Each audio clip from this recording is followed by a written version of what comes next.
Dis-moi ce que je dois faire. Je ne peux vivre sans toi. Je ne peux vivre sans toi.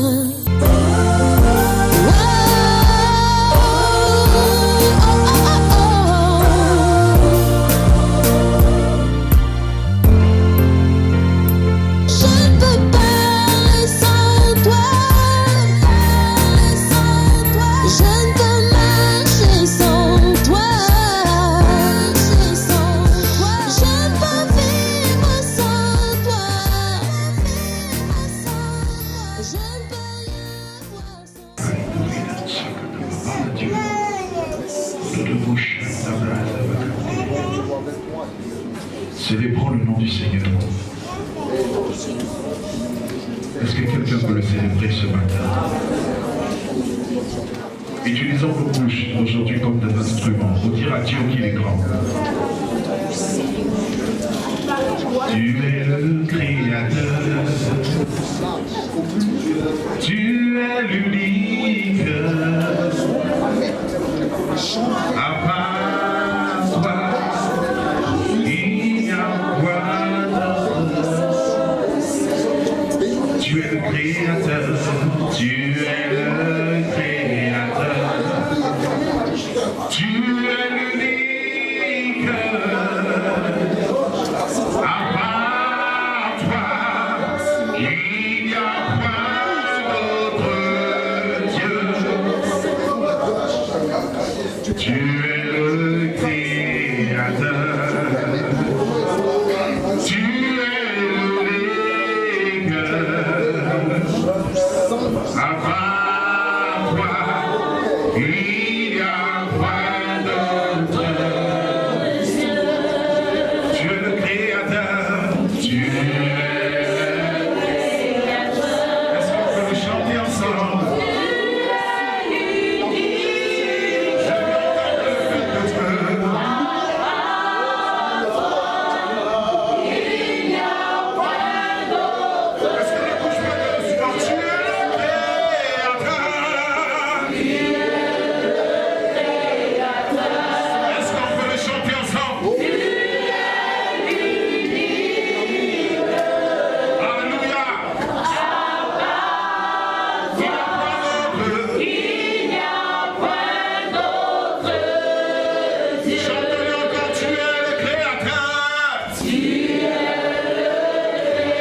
à cette personne, je ne quitterai pas ce culte comme je suis rentré.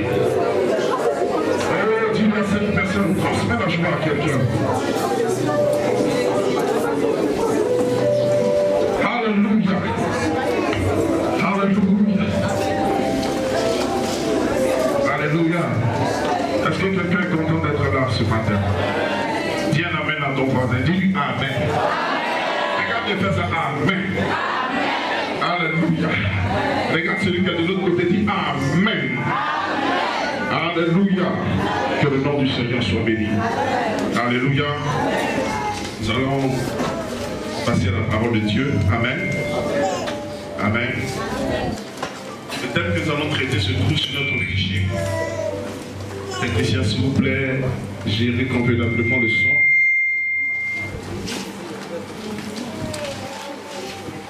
Alléluia. Qui a cette fiche? Qui n'a pas reçu de fiche? Qui n'a pas reçu de fiche? Alléluia. Que Dieu nous bénisse. Amen. Vous avez une action de grâce, nous allons le faire juste après le culte rapidement. Amen. Le thème c'est l'amour pour Dieu. Dis avec moi l'amour pour Dieu. Dis à ton voisin l'amour pour Dieu. Dis à quelqu'un l'amour pour Dieu. Je ne t'entends pas bien. Il y a une différence entre l'amour de Dieu et l'amour pour Dieu. Amen. Dis avec l'amour de Dieu est différent de l'amour pour Dieu. L'amour de Dieu est différent de l'amour pour Dieu. L'amour de Dieu et l'amour pour Dieu. Amen. Nous avons beaucoup, souvent, l'habitude d'entendre parler de l'amour de Dieu. Amen. L'amour de Dieu. Dieu nous aime, Dieu nous aime, Dieu nous aime, Dieu nous aime. Il a tant aimé le monde qu'il a donné son Fils unique afin que quiconque croit en lui ne périsse point. Amen. Je crois que même déjà les enfants qui sont au berceau maîtrisent déjà ce verset-là. Amen. Aujourd'hui, nous allons parler plutôt de l'amour pour Dieu. Amen. L'amour pour Dieu. Alléluia. Est-ce que quelqu'un a sa fiche? On va se tenir debout, on va lire rapidement quelque chose. L'amour pour Dieu. L'amour pour Dieu.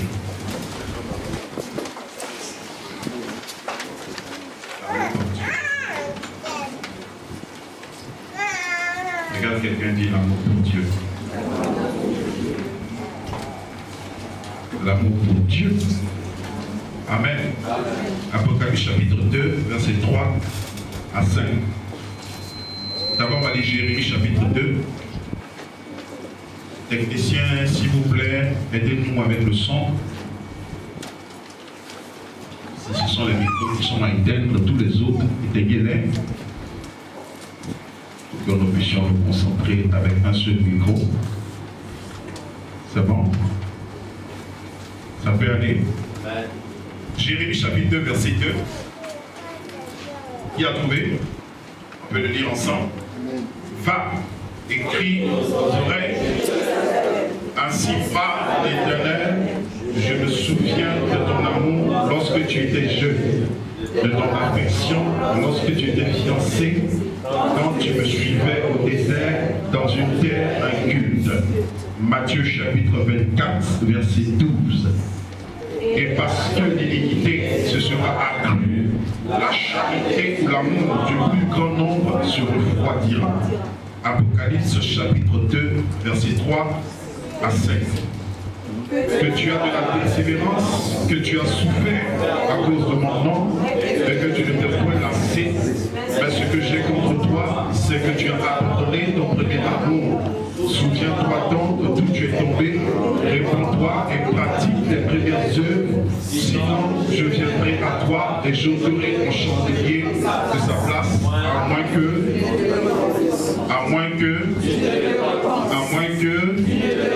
Dieu bénisse sa parole pour s'asseoir. J'aimerais bien voulu que nous lisons le livre d'Apocalypse, pas simplement à partir du verset 3, deuxième livre d'Apocalypse, mais plutôt à partir du verset 1, où la Bible dit écrit à l'ange de l'église d'Éphèse. Voici ce que dit celui qui tient les 7 étoiles dans sa main droite celui qui marche au milieu de 7 chandeliers d'or. Je connais tes œuvres, ton travail et ta persévérance. Je sais que tu ne peux supporter les méchants, que tu as éprouvé ceux qui se disent apôtres et qui ne le sont pas, et que tu les as trouvés menteurs, que tu as de la persévérance, que tu as souffert à cause de mon nom, et que tu ne t'es point lassé. Mais ce que j'ai contre toi, c'est que tu as abandonné ton premier amour. Amen. Amen. L'amour pour Dieu. Vous savez, souvent lorsque on a l'habitude de parler de Dieu, on voit simplement un sens d'amour, c'est-à-dire l'amour que Dieu a pour nous. Amen. Et nous oublions qu'il y a un autre aspect, parce que ce n'est pas seulement l'amour dans un sens, mais l'amour doit se faire dans les deux sens. Amen. Il y a l'amour que Dieu a pour nous, il y a l'amour que nous devons avoir pour Dieu. Alléluia. Et beaucoup aujourd'hui ignorent cet aspect-là, ou plus ou moins, nous oublions un peu cet aspect du christianisme. Nous ne sommes pas simplement appelés à être aimés par Dieu. Vous allez entendre souvent des personnes dire, moi, je sais que Dieu m'aime. Dieu m'aime, je suis la prunelle des yeux de Dieu. Alléluia. Je suis quoi encore? La chérie de Dieu. Je suis la princesse de Dieu. Je suis quoi encore? Hein? La chouchou de Dieu. Il y a tellement de petites choses qu'on a l'habitude de dire. Dans ce sens-là où on attend évidemment que Dieu puisse nous chérir. Mais j'aurais voulu que dans un autre sens, nous puissions plutôt dire aussi, Dieu c'est mon chouchou. Dieu c'est mon chéri. Dieu c'est la prunelle de mes yeux. Alléluia. Parce que la pire des choses qui puissent arriver dans une relation, c'est que l'un des conjoints seul aime l'autre. Vous savez, pour ceux qui sont mariés, si vous aimez votre mari et que votre mari ne vous aime pas, je ne sais pas à quoi ça ressemble. En tout cas, moi, je n'ai pas eu la grâce d'expérimenter ça. Donc, je ne sais pas à quoi ça ressemble, mais ça doit être très désagréable d'avoir un conjoint qui ne vous aime pas, mais que vous aimez tout votre cœur.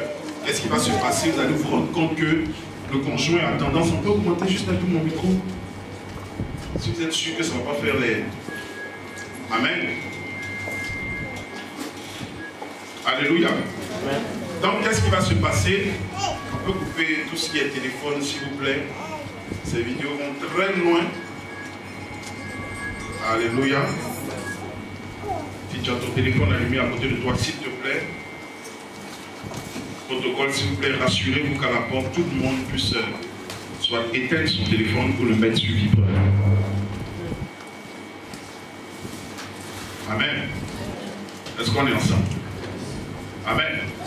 La pire des choses qui puissent arriver, c'est que vous vous retrouvez dans une position où c'est l'un des conjoints qui aime plus que l'autre. Vous allez voir, dans un sens, vous allez voir la personne s'engager, se débrouiller, se donner tout entier, mais l'autre va prendre cela comme un jeu. Amen.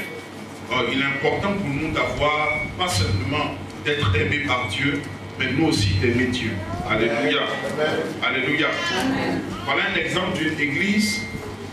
La Bible dit, parle de l'église d'Éphèse, mais au-delà du fait que c'est l'église d'Éphèse, c'est une révélation que Dieu est en train de donner à notre église. Ou je dirais encore, c'est une révélation que Dieu donne à 7 types d'églises, ou 7 types d'individus. Parce que ce n'est pas simplement un message à une communauté, mais c'est aussi un message à des individus, de manière précise. Certains ont pu, peut-être de manière, je ne sais comment, mais on dit que ces différents versets, ou je dirais encore, ces différentes églises représentent 7 périodes, ou 7 époques de l'église. On peut le dire ainsi. Mais je crois que même dans notre période, il y a encore 7 types de personnes qui ont ce même caractère que le Seigneur est en train de réprimander à ces 7 églises. Est-ce que vous comprenez? Il y a encore 7 types d'églises qui ont peut-être ce même caractère-là. Et je crois que ce n'est pas simplement un message à des églises de cette période, mais c'est aussi un message à nous, en tant que communauté et église du Seigneur. Si quelqu'un me donne un amen, il sera béni ce matin. Amen. La Bible dit que Dieu parle à ces 7 églises de manière très directe. Est-ce que vous comprenez? Et Dieu dit de manière particulière à l'église d'Éphèse une chose qui me marque de manière considérable. Vous voyez comment le verset commence? C'est l'une des églises où Dieu donne beaucoup d'appréciation.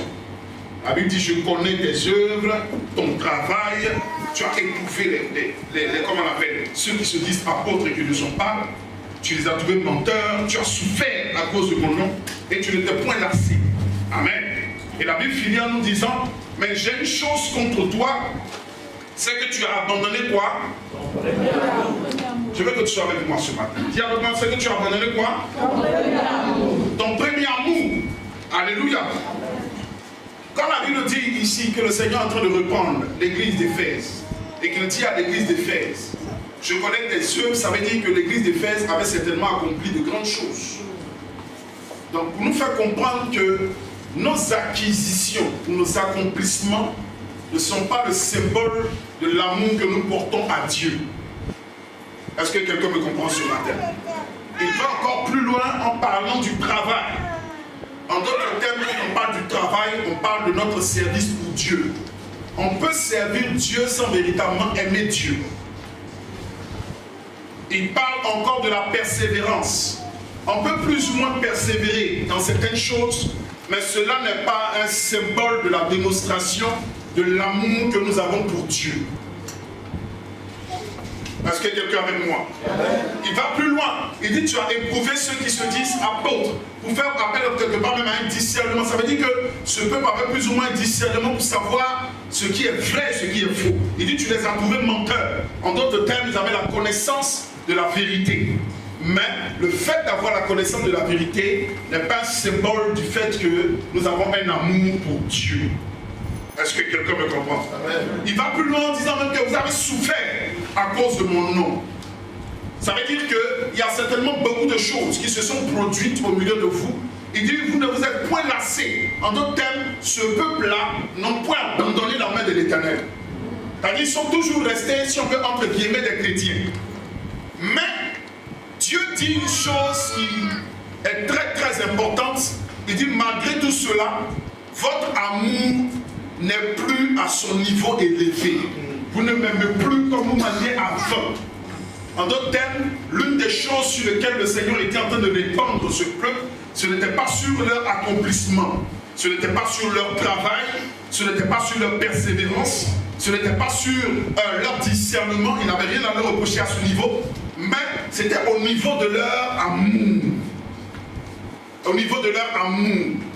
Vous savez, on peut avoir peut-être ou accomplir, rester dans une église pendant plusieurs années et faire les choses de Dieu sans pour autant avoir l'amour de Dieu. Avoir l'amour de Dieu implique plusieurs autres choses. Et Dieu de manière très directe s'adresse à l'église pour leur répondre, pour leur dire que c'est bien tout cela.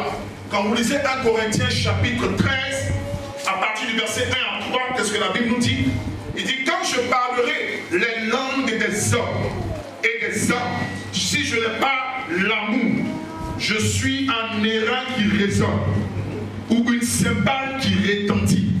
Et quand j'aurai les dons de prophétie, la science de tous les mystères et toute la connaissance, dont j'aurai même toute la foi jusqu'à transporter des montagnes, si je n'ai pas l'amour, je ne suis rien.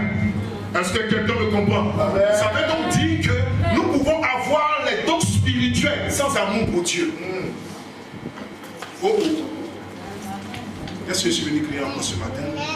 Nous pouvons avoir les dons spirituels. Nous pouvons même aller jusqu'au point de déplacer des montagnes. Déplacer une montagne, ce n'est pas une chose aisée. Souvent la Bible nous donne cet exemple-là quand on parle de la foi, pour nous faire comprendre que déplacer une montagne c'est tellement impossible que la foi est capable de le faire. Pour dire qu'il n'y a rien d'impossible à la foi. Mais la Bible dit, quel que soit ce niveau de foi-là, si vous n'avez pas l'amour pour Dieu, ces choses sont inutiles. J'ai compris que l'essence du christianisme n'est pas simplement bâtie sur l'amour que Dieu a pour nous, mais l'amour que nous avons pour Dieu. Et beaucoup s'arrêtent seulement à un seul sens et attendent de Dieu, mais ne savent pas que Dieu attend d'eux. Lisez le livre de Genèse jusqu'à Apocalypse, vous allez lire une très belle histoire d'amour entre Dieu et son peuple. L'une des choses que Dieu recherche, ce n'est pas simplement de venir nous sauver, mais il veut se faire connaître pour que nous puissions apprécier l'amour qu'il a pour nous.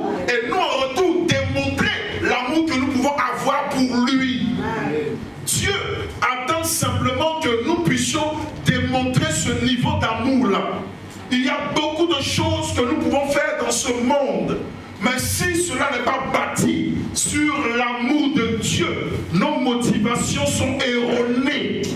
Plusieurs seront déçus parce que Dieu dira, je ne vous connais pas. La chose par laquelle Dieu nous identifie et Dieu nous connaît, c'est l'amour que nous avons pour lui. La Bible dit que les yeux de l'Éternel parcourent la terre et cherchent ceux dont le cœur est tout entier à eux. C'est vrai, il y a des hommes qui cherchent Dieu, mais j'ai une nouvelle pour toi. Dieu aussi cherche des hommes, mais Dieu cherche quelle catégorie d'hommes? Des hommes qui l'aiment. Amen. Amen. Touche quelqu'un, touche 3 personnes autour de toi et dis, Dieu cherche quelqu'un qui l'aime. Dieu cherche des gens qui l'aiment. Il dit, Jérémie dit, je t'aimais lorsque tu étais jeune, lorsque tu étais fiancé. Vous savez, les fiançailles c'est doux, hein, n'est-ce pas? Qui a déjà expérimenté ça? Wow. Je prie que tu vives dans ton foyer l'amour des fiançailles. Amen. C'est pourquoi j'ai pour l'habitude de dire, ma femme c'est encore ma go. Quelqu'un va peut-être être étonné de ce terme, mais c'est ma go. Je la cherche encore. Alléluia. Je cherche encore à la séduire. La spiritualité du pasteur est étudiée. Alléluia. Quand je m'habille, je fais le malin devant elle. Mon mari, tu es beau de lui.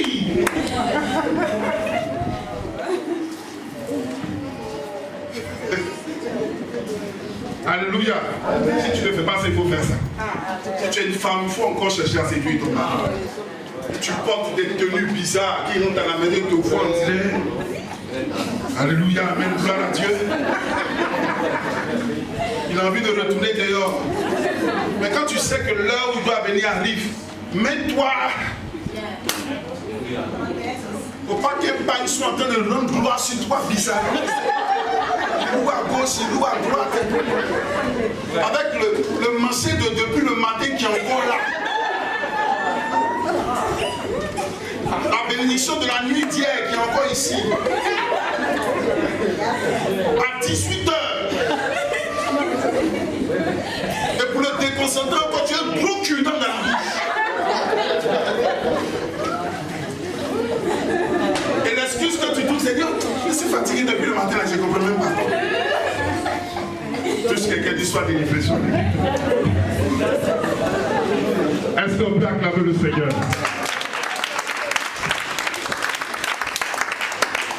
Qu'un jour on aura le temps de parler de ces choses. C'est des petits secrets qui agrémentent la relation du foyer. Alléluia. Ton amen ne sort pas bien. On dirait que tu es concerné. Si tu n'es pas concerné, dis un amen véritable. Il faut que lorsqu'il rentre, il est encouragé. Amen. Alléluia. Que tu aies déjà célébré le Seigneur avec. Tu as fait tout ce qui est convenable et glorifiable. Alléluia. Alléluia. Amen. Donc la Bible dit que lorsque tu étais encore fiancé, je t'aimais encore.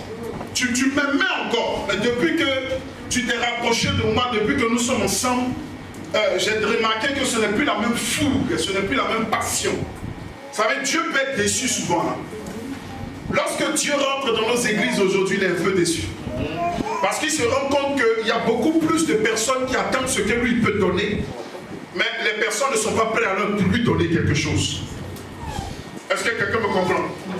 La pire des choses qui puissent arriver, c'est comme j'ai lu un post du pasteur Justin qui disait, tu te maries avec quelqu'un, tu te rends compte que c'est un mariage matérialiste. Et Dieu, souvent se rend compte que la relation que souvent nous avons avec lui, c'est une relation matérialiste. Il y a des personnes qui veulent avoir Dieu comme époux dans leur vie, simplement à cause des bénédictions qu'ils peuvent avoir de Dieu. Le problème, c'est que quand tu auras toutes ces choses-là, tu te rendras compte que tu ne seras toujours pas satisfait. Parce qu'il y a autre chose après toutes ces choses. Ce n'est pas une finalité. C'est bien d'avoir une nouvelle voiture, c'est bien d'avoir une nouvelle maison. Je prie que Dieu vous donne des maisons au nom de Jésus. Si on amène ça, puisque ce ne sont pas. Je prie que Dieu le fasse. Mais l'une des choses qui préoccupe plus le cœur de Dieu, c'est l'amour que nous avons pour lui. Il est important que nous apprenions à aimer Dieu chose que Dieu voulait tester avec Abraham lorsqu'il a convoqué sur la montagne de Moria pour donner en sacrifice son fils Isaac. C'était son amour. Regardez Abraham, un homme qui était capable d'abandonner tous ses parents, tout ce qu'il avait pour suivre le Seigneur. Et arrivé sur la montagne, le Seigneur te posait un acte, il pose l'acte. Et le Seigneur dit, c'est maintenant je sais que tu m'aimes. Donc ça veut dire qu'au fur et à mesure que nous sommes en train de grandir avec le Seigneur, ce que Dieu cherche à tester, ce n'est pas simplement notre foi, ce n'est pas seulement notre patience, ce n'est pas seulement notre zèle. Il montre au peuple là que oui, le zèle vous l'avez toujours. Mais ce que je veux savoir, est-ce que vous m'aimez? Est-ce que vous m'aimez? Est-ce que vous m'aimez? Est-ce que vous m'aimez véritablement? La Bible dit qu'Abraham a été capable de démontrer à Dieu un amour tellement immense. Il a demandé à Dieu que Dieu était au-dessus de tout ce qu'il aimait, tout ce qu'il attendait. Un enfant qu'il a attendu pendant plusieurs années. Vous savez, Isaac était le symbole de son héritage. Isaac était le symbole du fait que sa vie était perpétuée, que son histoire continuait encore. C'était le symbole de son espoir, de son espérance, de ses attentes. Mais la Bible dit que Dieu dit, donne-moi cet enfant-là. Il y a des choses que nous attendons. Il y a des choses qui sont notre force. Si aujourd'hui Dieu vient vers toi et qu'il te le demande, est-ce que tu le donneras? Souvent les épreuves que nous sommes en train de vivre sont une démonstration simplement de comment Dieu veut toucher un peu pour voir le niveau d'amour que nous avons pour lui. Souvent Dieu touche à ton travail pour voir ce que tu es. Souvent Dieu touche à tes activités pour voir si tu l'aimes. Souvent Dieu touche à ton foyer pour voir si tu l'aimes véritablement. Souvent Dieu ferme un peu la porte pour voir si ton amour est sincère et véritable. La vie chrétienne n'est qu'un assemblage de tests d'amour. C'est vrai. Oh. Il y a des choses que tu vas vivre où tu vas tester ton amour. Et plus tu seras capable de démontrer à Dieu l'amour que tu as pour lui, tu verras que Dieu va te conduire à des niveaux, et à des niveaux, et à des niveaux, et à des niveaux supérieurs. Est-ce que quelqu'un me comprend aujourd'hui? Matthieu chapitre 24, verset 12.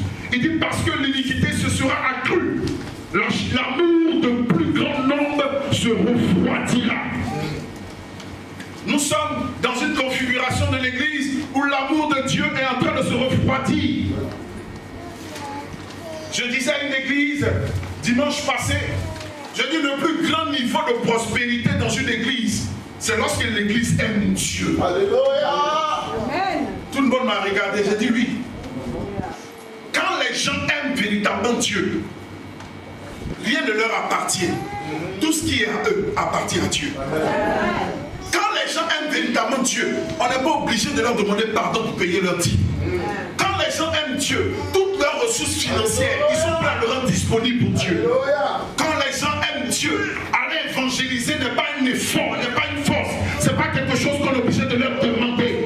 Ils courent, ils vont parler du Seigneur. Comme cette femme en Jean chapitre 4, la Bible nous dit que lorsqu'elle a touché, elle a été rencontrée par ce coup de foudre qu'elle a eu avec Dieu. Elle a couru automatiquement pour aller parler de lui. Pour dire, j'ai rencontré quelqu'un. Tant que ton amour pour Dieu n'a pas atteint encore un certain niveau, il est difficile pour toi de parler de lui. On a beaucoup de farceurs dans notre église et dans nos églises. L'église est remplie de farceurs. Des gens qui falsifient ou qui démontrent une sorte d'amour. Mais en réalité, qui ne l'aiment pas véritablement. Laisse Dieu toucher certaines choses. C'est pourquoi Dieu dit à Satan, il dit, va mon serviteur Job, ce n'est pas le matériel qui le pousse à me célébrer. Va, fais tout ce que tu veux, mais ne touche pas à sa vie. Satan fait tout ce qu'il pouvait faire. Mais Job est resté ferme. Et la Bible dit que Dieu lui a donné beaucoup plus encore. Amen. Le fondement, l'un des fondements les plus solides dans la vie d'un chrétien, c'est l'amour qu'il a pour son Dieu. Touche ton voisin et dis, aime le Seigneur. Aime le Seigneur. Je vais rentrer dans des points pour nous expliquer, pour nous montrer des choses qui font affaiblir l'amour de Dieu dans notre cœur. La première des choses, la Bible dit que cette église était plutôt une église bien. Mais il y a quelque chose qui est tombé dans le parcours. Vous savez, souvent, l'amour que nous avons pour Dieu, nous pouvons le perdre tout au long de notre parcours. Alléluia. La chose que Dieu veut, c'est qu'à la fin de tes jours, le dernier jour où tu seras devant le Seigneur, que ton amour pour Dieu soit au plus haut niveau. Est-ce que quelqu'un me comprend? Lorsque tu seras face au Seigneur, tu seras dans la joie. Je disais une fois, j'ai dit l'église est la seule fiancée. Lorsqu'on lui dit que son mari arrive, elle est mécontente. Si une fille, son fiancé aux États-Unis, on dit qu'elle devient Gaïla. Et qu'il est en chemin, qu'est-ce qui se passe? Elle commence à s'habiller. Elle commence à se préparer. Mais l'église, quand tu dis Jésus revient bientôt, il n'a qu'à attendre, je ne me suis pas encore marié. Il n'a qu'à attendre d'abord. Dieu ne peut pas venir maintenant. Dieu même sait, il ne peut pas venir maintenant. Il ne peut pas venir maintenant. Il n'a qu'à attendre. Il y a trop de choses à gérer. La terre est trop douce. Il n'y a rien de doux sur cette terre. Au ciel là-bas, il y a des choses qu'on va voir. Notre entendement n'a même pas encore scellé. Vous pensez que voiture est fou? Il y a des choses plus douces que les véhicules. Il y a des choses plus intéressantes que d'avoir une maison. Il y a des choses plus intéressantes que d'avoir un travail qui sont au ciel. Je ne suis pas en train de prêcher l'évangile de dire allons tous au ciel. Bien aimé, c'est vrai, on restera sur la terre. Mais nous devons être conscients du fait qu'il revient et aimer ce fait-là. L'église ne veut plus entendre ça. Tu es une église, tu bâtis le fondement de ton église sur le retour de Jésus. Frère, les gens te disent, toi tu l'attends. On dit, il revient bientôt. Jusqu'à un tel point maintenant, le langage des hommes, on dit, Jésus revient bientôt, bientôt. Le bientôt de Jésus, là, bientôt. C'est-à-dire que depuis Paul et Pierre, on disait qu'il revient bientôt. De notre temps, quoi, il revient bientôt. Nous, on ne sera plus là, mais c'est bientôt encore. J'ai une nouvelle pour toi. C'est que le temps que nous sommes en train de vivre en ce moment, regardez les séismes qui sont en train de se produire. Regardez tous ces ouragans qui sont en train de détruire ces choses. Regardez ces guerres. Au moment où nous sommes en train de parler, il y a une menace de 3e guerre mondiale qui est en cours. Est-ce que vous comprenez? Il y a beaucoup de choses qui sont en train de se produire et qui nous montrent véritablement que nous sommes à la fin des temps. Et Jésus revient bientôt. Ce que l'Église doit ressentir, ça doit être la joie. Pas la tristesse. Mais comme notre amour a réduit, on ne peut pas entendre ça. Le président qui est là n'a qu'à passer d'abord. Et puis celui qui est mon ami n'a qu'à venir. Comme ça, au moins, on mange un peu. Puis maintenant qu'on a mangé, on est bien assis. Jésus peut lever. Il est pressé, il vient où il y a quoi?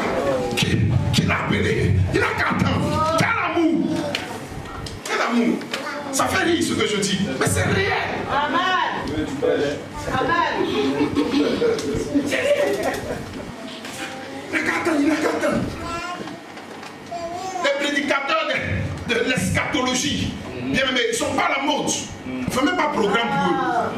Qui va les plutôt presser? Pas décourager mes fidèles. Parler du retour de Jésus. D'accord, nous dit que Jésus est déjà là, il est en nous. Et on vit la gloire, on vit la bénédiction. Alléluia. Tu manifestes la gloire, manifester la haine. C'est bien, c'est vrai, c'est exact. Mais il revient. Alléluia. Vous savez ça? Il revient. Et une des choses qu'il recherche, il veut retrouver cette fiancée-là bien maquillée, qui a commencé déjà à faire son tchatchou, nettoyer son thé, parce qu'elle se prépare pour le rencontrer, qui a commencé déjà à bien faire tous ses vêtements, mettre les choses convenablement. Lorsqu'une femme sait qu'elle va se marier, bien aimée, elle va rencontrer tous les tailleurs, voir toutes les femmes, demander tous les conseils, préparer ses cheveux, mettre tous les produits qu'il faut pour que les choses poussent. Comme Esther, lorsqu'elle devait rencontrer le roi. Même maintenant, l'église ne se prépare plus. On n'est pas prêt pour lui. La carte. Nous, on va le trouver là-bas. Nous-mêmes, on vient là-bas. On quitte la terre, on arrive, il est pressé pourquoi? On se prépare et puis on vient, on gère tout. Et puis on vient. Pourquoi il veut venir? Pasteur Justin, il est trop pressé. Il n'a qu'à attendre, on arrive. Ou bien, Jésus revient. Amen. Ah, je veux que Jésus revienne demain. Amen.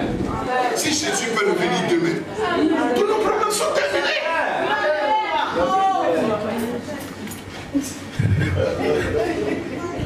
C'est fini. Tous tes problèmes sont terminés. Jésus revient pour Dieu envoyer. Chacun se débrouille. Il va devant Dieu, il rend compte. Enfant, au mari, au papa, au tout le monde. On y va. Et c'est fini.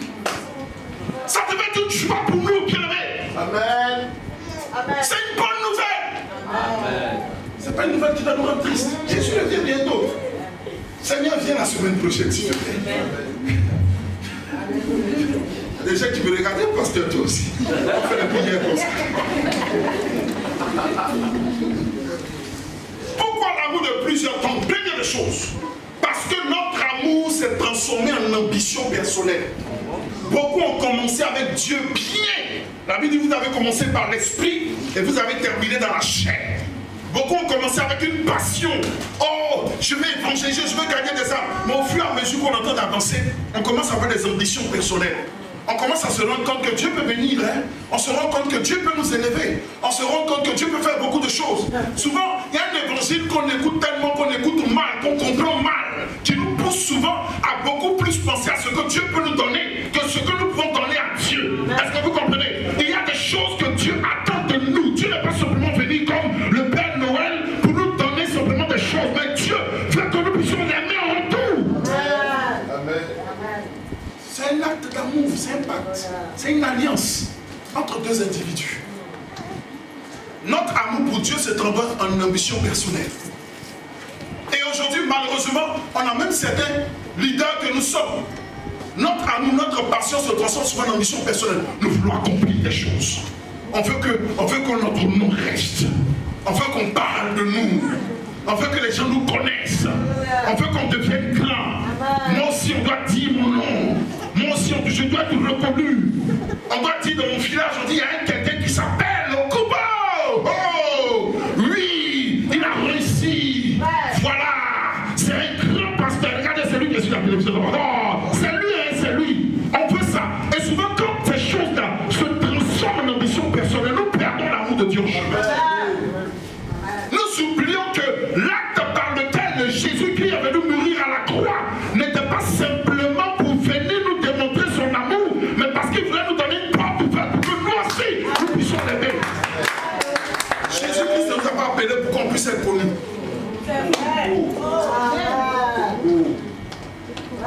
J'ai gardé les choses. Joue quelque chose. Jésus-Christ n'est pas venu mourir à la croix pour qu'on te connaisse. Jésus-Christ est venu mourir à la croix pour qu'on le connaisse. Est-ce que vous comprenez? Pour que lui soit connu. Et si ta préoccupation est de faire que Christ soit connu, bien dans la connaissance de Christ, tu seras connu. Mais ce n'est pas ça ton ambition personnelle. Ton ambition est de démontrer sa gloire et de le faire reconnaître aux yeux des hommes. Lorsque ces choses sont faites, tu verras. La Bible dit que lorsque le Fils est né, les gens sont venus avec l'encens, l'or, beaucoup de choses, pour venir donner à Marie et à Joseph. Ce n'était pas eux qui étaient les vrais parents. En réalité, je n'aurai pas le temps de démontrer ces choses bibliquement, mais Joseph n'était pas le père de Jésus-Christ. Est-ce que vous me comprenez? Il ne portait pas l'ADN de Joseph, il portait l'ADN de Dieu. Est-ce que vous comprenez quelque chose? Mais la Bible me dit une chose est claire et essentielle. Lorsque ces gens sont venus donner de l'or, de l'encens, toutes ces choses à Jésus, Jésus ne peut pas profiter de cela. C'est Joseph et Marie qui ont profité de ces choses. Lorsque ta préoccupation est de faire démontrer la gloire de Dieu, Dieu va faire démontrer quelque chose dans ta vie. Mais ça ne doit pas être ton ambition personnelle. Si l'Église reste toujours dans cette mentalité et que nous courons toujours à nous faire connaître, à nous faire entendre, à faire répandre notre renommée. La renommée d'un homme n'est pas faite par lui-même. La renommée d'un homme est bâtie sur la personne de Christ. Plus Christ est connu, nous serons comme l'anneau sur lequel il est monté. Lorsqu'il montait à Jérusalem, tout le monde déposait les pailles, tout le monde déposait les rameaux, on déposait à terre. Mais Jésus ne touchait pas les rameaux, c'était l'anneau qui marchait sur les anneaux. Quand vous faites ce que Dieu fait, Dieu révélera sa gloire.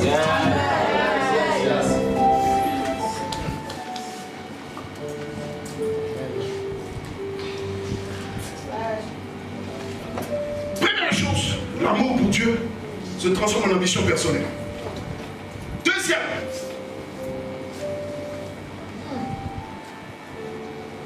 le goût du péché.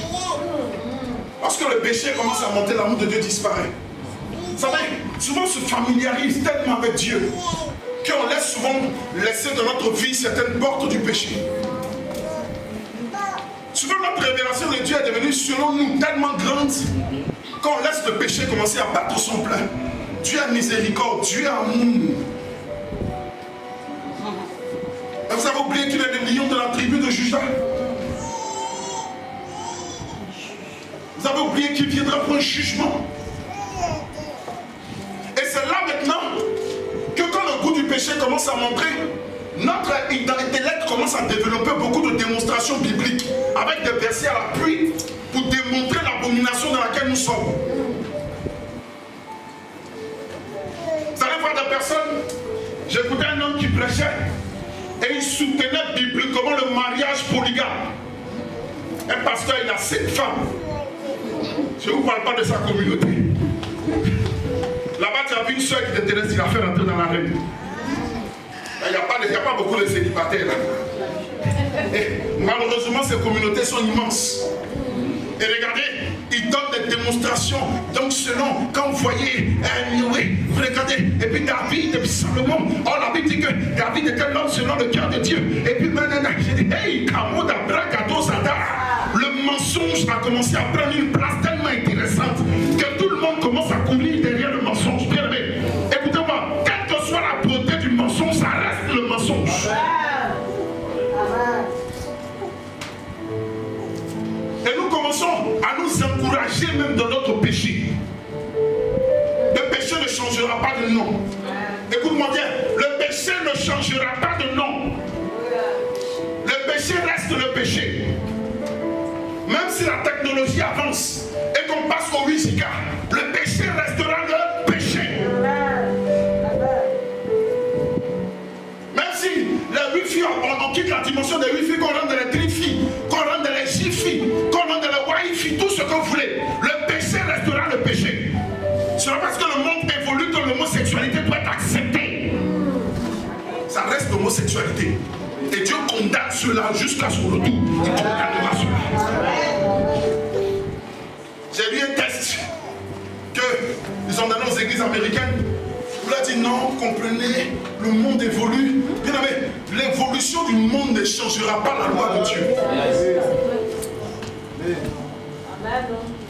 Écoutez-moi, Dieu ne change pas avec notre évolution. C'est pas parce que le monde évolue que Dieu est aussi en train d'évoluer. C'est pas parce que nos églises sont plus technologiques que Dieu aussi est en train de devenir plus technologique. C'est faux. Dieu est le même, il ne change pas. La Bible dit en lui, il n'y a aucune onde de variation. Quel que soit le niveau de technologie dans lequel le monde avance, l'authenticité de Dieu reste. C'est ce qui fait sa force. C'est ce qui fait sa force. Donc, deuxième des choses qui nous fait perdre l'amour en chemin, c'est le goût du péché. La troisième des choses, c'est lorsque notre passion se transforme en devoir accompli. Il y a des personnes qui sont à l'église, leur passion de servir le Seigneur n'est plus là. Mais ils sont là parce qu'on leur a demandé de faire, ils le font quand même. Si je ne fais pas, le pasteur va dire que je ne fais pas. Si je ne viens pas, le pasteur va dire que je ne viens pas. Donc à cause du pasteur, à cause du responsable, je vais faire. Mais rappelle-toi du premier jour, c'était une passion pour toi de le faire. Tu le faisais avec amour, tu le faisais avec passion, ça te dévorait. Lorsque tu ne le faisais pas, tu te sentais mal. Dieu veut que tu retiennes à cette étape-là. Quel que soit le leadership, quelle que soit la responsabilité que tu auras dans la maison de Dieu, il faut que tu le fasses avec passion pour l'amour que tu as pour Dieu. Am I making sense? Notre passion se transforme en devoir accompli. Il y a des gens qui sont là, mais c'est juste un devoir. On m'a appelé. Non, je suis là. On m'a invité. Donc je suis là. On m'a dit de chanter. Donc je chante. Vous savez, quand une personne sert Dieu avec passion, la différence se sent. J'ai pour l'habitude de dire, lorsque vous rencontrez un coiffeur qui est en train de coiffer, quand il coiffe avec passion, vous le sentez. Mais quand il coiffe parce qu'on doit donner le salaire à la fin du mois, on dit non, tiens, t'es dans les mêmes cheveux.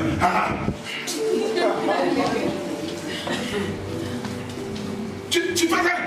Vous n'avez pas vu ces gens de femmes qui dressent là? On dirait la forcer. Non, Mais pourtant, tout le matin à 6 heures, elle est là.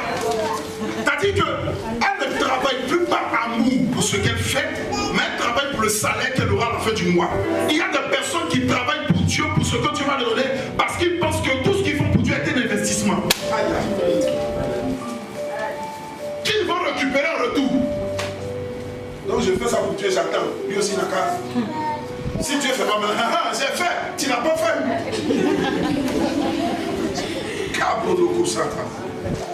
Que l'église se ressaisisse. Cinquième chose, l'amour de Dieu diminue. Quatrième, l'amour de Dieu diminue lorsque notre amour pour nous-mêmes augmente. À un certain niveau, notre amour pour nous devient trop grand et l'amour pour Dieu disparaît.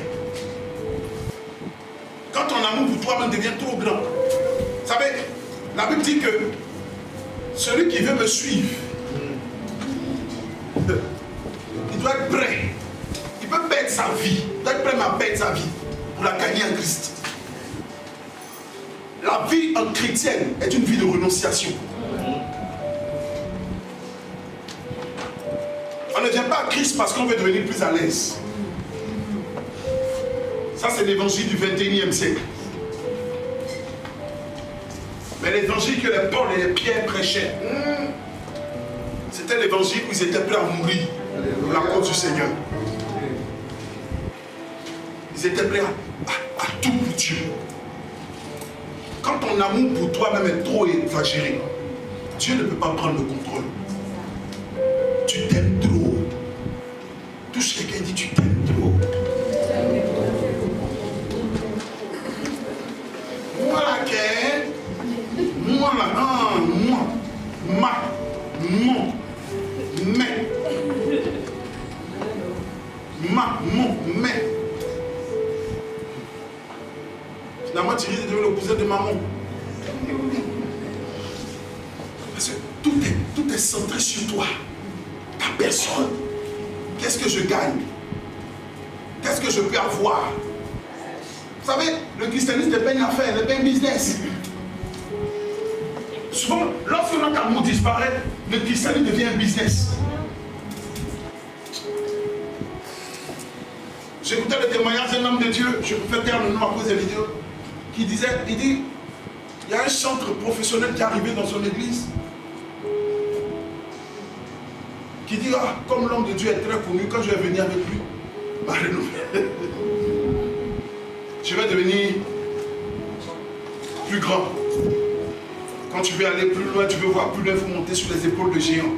C'est bien. Quand il est arrivé, l'homme de Dieu dit, ok, d'accord, bon, pour arriver, ce que tu vas faire, tu vas aller à la première année de cours de discipulat. Et quand tu arriveras à la 3e année, alors, on pourra te faire entrer dans le groupe musical. Et après ta formation de 2 ans dans le groupe musical, un jour, si Dieu le veut, tu pourras finalement diriger les études bibliques, faire le lead vocal. Maintenant, après 3 ans dans l'étude vocale, alors tu pourras maintenant venir le dimanche et puis diriger l'étude. Il dit, d'accord, pasteur, je reviens. Il est parti comme ce jeune homme riche à qui Jésus a dit, vends tout et reviens. Il n'est plus jamais revenu, on n'a plus jamais entendu parler de lui. Parce que qu'est-ce qu'il pensait? Il pensait que c'était une affaire, c'est un contrat.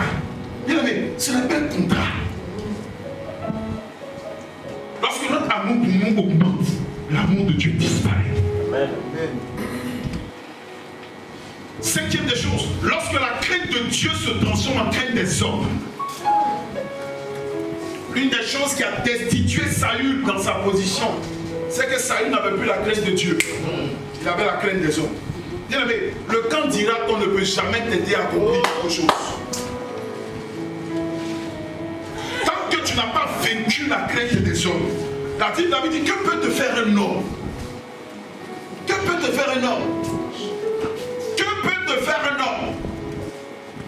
Ce qui fait que beaucoup n'arrivent pas à faire ce que Dieu veut qu'ils fassent, c'est par crainte des hommes. On va dire, les gens vont penser que il y en a même qui n'ont pas encore le courage de pouvoir se tenir évangéliser. Parce qu'ils ont encore peur du camp d'Irak.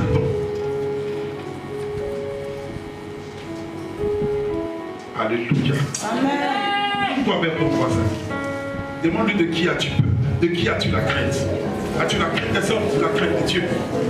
La Bible nous dit que Dieu dit à Saül, il dit détruis toute cette armée, détruis toute cette armée. Et il va, il détruit une partie, il garde les bons morceaux à cause de ce que son peuple a dit. Et Dieu vient vers lui et dit non, mon peuple a dit, j'ai eu peur du peuple. La crainte des hommes peut te tuer, peut t'empêcher d'accomplir la paix de Dieu dans ta vie. Les hommes peuvent dire ce qu'ils ont envie de dire. Mais j'ai une bonne nouvelle pour toi. Lorsque tu obéis à Dieu, lorsque Dieu te demande de faire une chose, c'est plus tard que les mêmes personnes qui t'ont réprimandé viendront pour te célébrer. Mais si tu les écoutes, autant où Dieu veut te parler, ou Dieu te dit faire quelque chose, et que tu les suis, bien aimé, ce sont les mêmes encore qui vont se moquer de toi. On te dit, mais pourquoi tu étais bête comme ça? Mais Dieu t'a dit, pourquoi tu l'as pas fait? Oh, il fallait faire. Mais Dieu t'a parlé, non? Oh, mais vous la dire que tu es. Oh, c'était la même personne qui te donnait des conseils de sagesse d'après elle. Le meilleur conseil d'une destinée. Il y a des carrefours de ta vie où la seule personne habilitée à te donner des conseils sages, c'est le Saint-Esprit. C'est le Saint-Esprit. Il y a souvent un carrefour même de ta destinée, même peut-être même ton pasteur que je suis peut me tromper. Mais sois sûr d'une chose, comme le peuple pouvait dire à Josué, on est prêt à te suivre. Mais sois sûr que le Dieu qui était avec Moïse, il est avec toi. Sois sûr. Sinon on va te suivre. Mais si le Dieu de Moïse n'est pas avec toi, frère, on va parler. Tu n'as pas la force de Moïse, tu vas te suicider. Tu vas te suicider. Les mêmes gars sont là. Incrédulité va les tuer, ils sont assis. Champion d'incrédulité. Miracle tombe, ils sont là. On va retenir les yeux.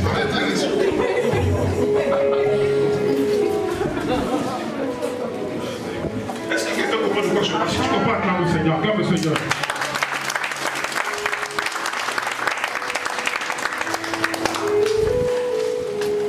L'amour de Dieu disparaît. Sixième chose, lorsque l'amour du monde augmente.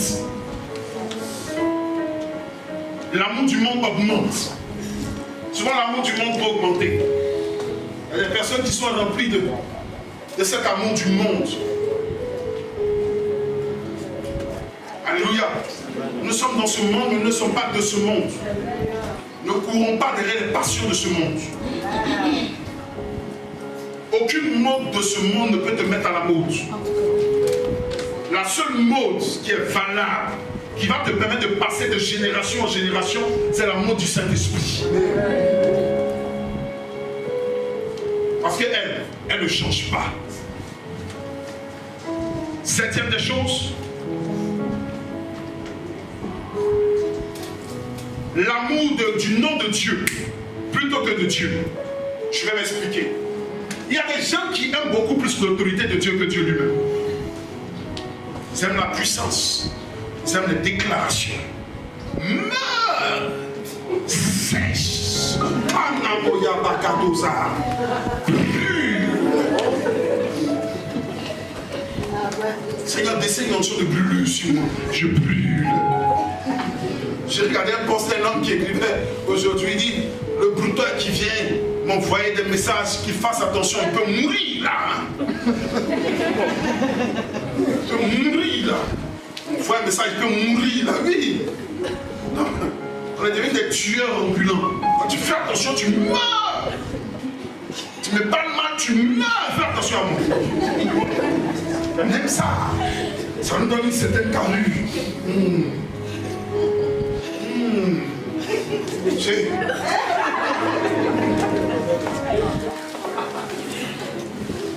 Mais quand Dieu lui-même vient, hein, d'abandonner, non, attends, c'est qu'est-ce qu'on est ensemble, toi-même tu sais qu'il t'aime. Il dit non, c'est pas que moi il faut me démontrer ça. L'amour c'est pas en parole. Oh Jésus, je t'aime, oh, je t'aime.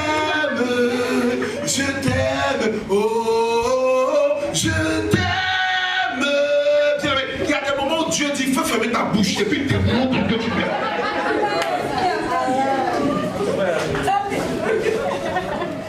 Si le christianisme dépendait seulement des paroles, les paroles sont puissantes, c'est vrai. La Bible dit que la vie et la mort sont au pouvoir de la langue, c'est une belle chose. Mais si ça dépendait seulement des paroles, il y a longtemps Dieu était venu sur la terre. Tellement on allait l'emballer, on a de poésie qu'on le donne avec, tellement de beauté, ton immensité, la grâce de ta bonté, la gentillesse de ton nom, oh Seigneur, qui est comme toi, qui est comparable à toi, Seigneur. Le plan de ta robe, bien, c'est bien. Mais quand les actes de toi parlaient, c'est là qu'on voit qui aime Dieu. Pas dans la beauté de nos prières. Sinon les grands poètes de ce monde, vous allez être au ciel avec Jésus, assis juste à sa droite.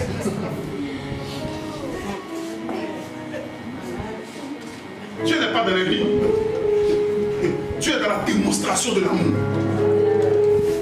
C'est bien. Si Dieu te pousse dans le cœur de donner des livres, gloire à Dieu. Mais il veut le voir. Est-ce que vous comprenez? Est-ce que vous comprenez? Dieu veut le voir. Il dit à Abraham, c'est maintenant. Je sais que tu m'aimes. C'est là. C'est là que tu étais capable de me démontrer ton amour. Est-ce que quelqu'un me comprend ce soir? Si tu me comprends, donne-moi un amen. Je vais m'arrêter là. Je vais m'arrêter là. Alléluia. Amen. Deux choses et on s'arrête. L'amour de Dieu disparaît lorsque nous déconnectons de la source. Lorsque tu es déconnecté de la source d'amour, tu ne peux plus aimer Dieu. C'est comme le sel et le sang. Tu ne peux pas. Lorsque tu es déconnecté de la source, ton amour pour Dieu disparaît.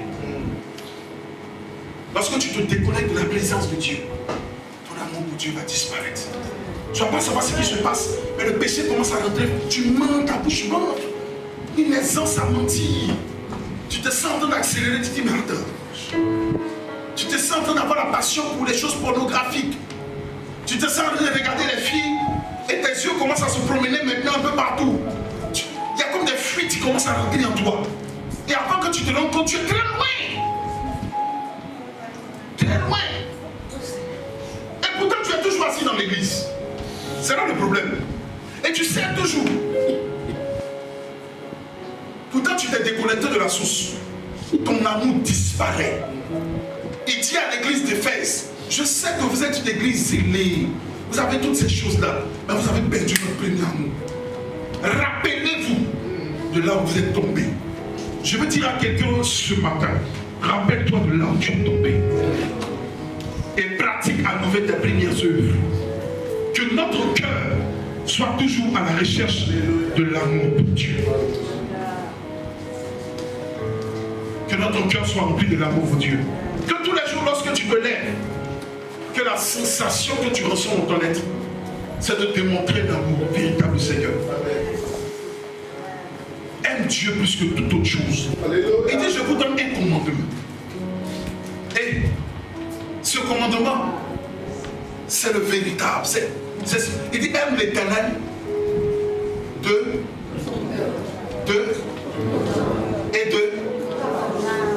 tout ton cœur, de toute ton âme et de toutes tes forces. Est-ce que nous sommes encore arrivés au point où nous aimons l'Éternel de tout notre cœur, de toute notre âme et de toute notre force? Lorsque tu aimes l'Éternel de toutes tes forces, tous tes engagements sont pour Dieu. Comme dit que la présence, c'est pourquoi David dit, j'ai de la joie lorsqu'on me dit allons dans la maison de l'Éternel. Je ne peux pas m'asseoir. Il y a un amour véritable. Ah, j'aime Jésus. Il y a des choses que l'amour de Dieu peut te faire faire. Mais si tu n'as pas cet amour, tu ne pourras pas le faire. Je ne suis pas venu avec un message de condamnation ce matin. Je suis venu avec un message d'interpellation. Pour nous interpeller sur la vérité. Dieu veut que nous puissions l'aimer. Parce que nous aimons Dieu. Quand tu aimes Dieu véritablement, bien les portes s'ouvrent. Lorsque Abraham a démontré, Dieu avait déjà parlé à Abraham.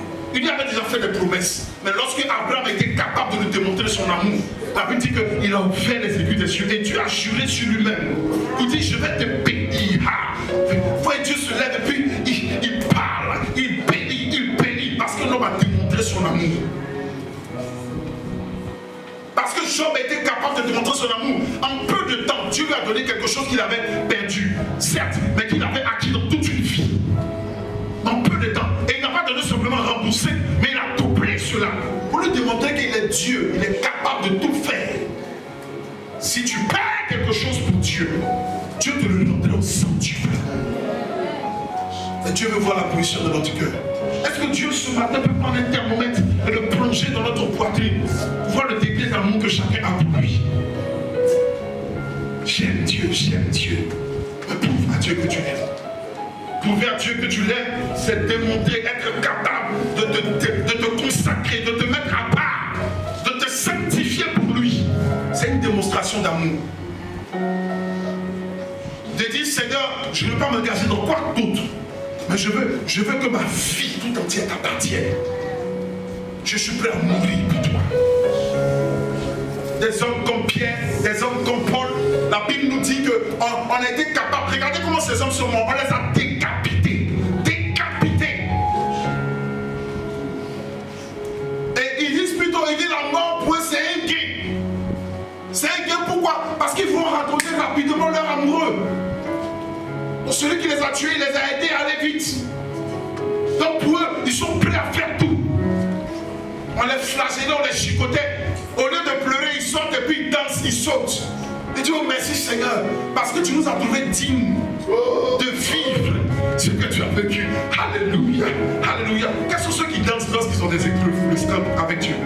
Quels sont ceux qui dansent lorsqu'on les chasse à cause du Seigneur? Quels sont ceux qui dansent lorsque, à cause du fait que tu as accepté le Seigneur, on te renvoie de ton entreprise? Il y a combien de personnes qui se réjouissent? Qui disent, Seigneur, nous te bénissons. Parce que notre joie, c'est de t'avoir. Quels sont ceux qui se réjouissent lorsque même toutes les choses sont bloquées dans leur vie et qu'ils savent qu'ils ont la chose la plus importante de cette terre, qui est d'avoir Dieu. Si vous avez la source, rien ne peut vous manquer. Ne nous battons pas pour les effets. Connectons-nous à la source. Connectons-nous à la source. Si ton cœur est tout entier pour lui, bien-aimé, rien ne te manquera sur cette terre. La bonne nouvelle, on peut se lever, que j'aime pour toi. Ce époux-là, il s'occupe bien de son épouse. Il s'occupe bien de son épouse.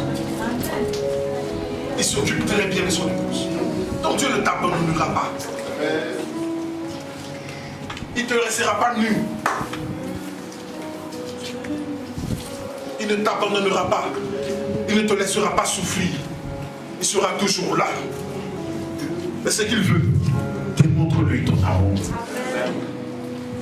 Est-ce que quelqu'un veut parler à Dieu pour dire au Seigneur, apprends-moi apprends-moi à t'aimer encore.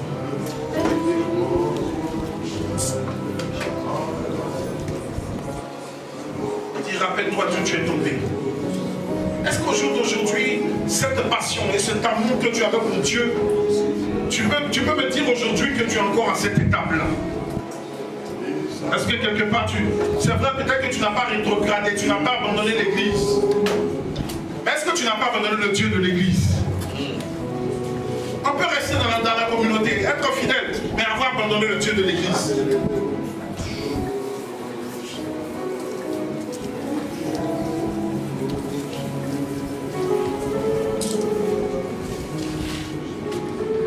Est-ce qu'il y a des choses qui n'ont pas pris trop ton cœur? Pour qui tu as tellement beaucoup plus d'amour que l'amour que tu as pour Dieu. J'ai découvert une chose avec cet homme, avec ce grand Dieu, ce Dieu incomparable. C'est un Dieu jaloux. Et chaque fois qu'il se rendra compte qu'il y a quelque chose que tu aimes beaucoup plus que lui, il peut te l'arracher. Si tu veux être à l'aise, vers lui. La Bible dit, là où est ton trésor, là aussi est ton cœur. Ou encore, là où est ton cœur, là où il y a ton trésor. Est-ce que tu l'aimes? J'aime Jésus. l'amour de Dieu peut te pousser à tout faire pour lui.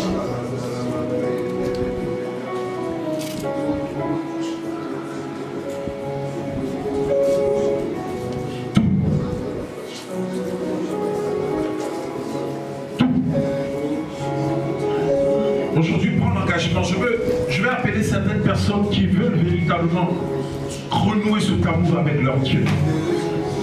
Dis à Dieu, Seigneur, je veux t'aimer encore comme au premier jour. Je veux t'aimer comme au premier jour. Parle à Dieu. Dis, Seigneur, je veux t'aimer comme au premier jour.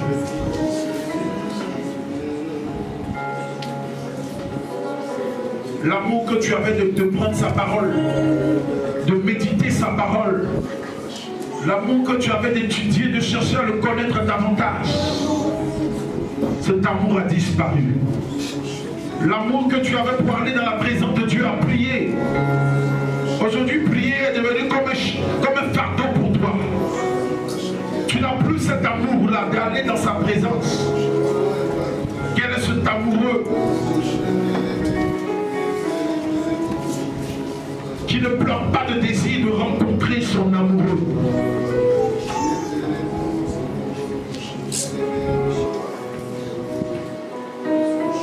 Cet amour-là. Alléluia. On va lever les mains, je vais prier. Dis-moi ce que je dois faire. Je ne peux vivre sans toi. Je ne peux vivre sans toi.